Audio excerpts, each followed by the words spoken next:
আমি আমার বাবার মতো যোদ্ধা আজ পর্যন্ত দেখিনি। আমার বাবা আমার পড়াশোনার জন্য তার সর্বোচ্চ ত্যাগ করেছে, এটা আমি বলতে হবে। আমি ঘামতে দেখেছি, তবু থামতে দেখিনি। আমি আমার বাবার মতো যোদ্ধা আজ পর্যন্ত দেখিনি। আমার বাবা আমাকে খাওয়াতে গিয়ে, আমার পড়ালেখার খরচ বহন করতে গিয়ে যে কত অক্লান্ত পরিমাণ কষ্ট করেছেন, ওইটা আমি নিজের চোখ দিয়ে দেখেছি। এবং আমি ভবিষ্যতে যাই করতে চাই, আমি আমার বাবার জন্য করতে চাই। আমি আমার বাবা এবং আমার মায়ের জন্য উৎসর্গ করতে চাই।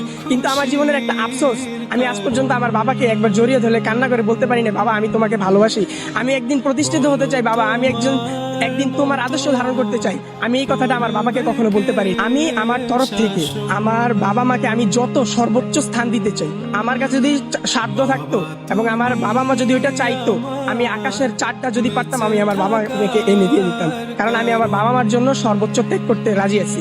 কারণ আমার বাবা মা আমাকে তাদের সর্বোচ্চ চেষ্টা করে আমাকে বড় করতেছেন, আমাকে মানুষ করতে চাইছেন। তো এই জন্য আমি আমার বাবা মার জন্য সবকিছু করতে রাজি আছি।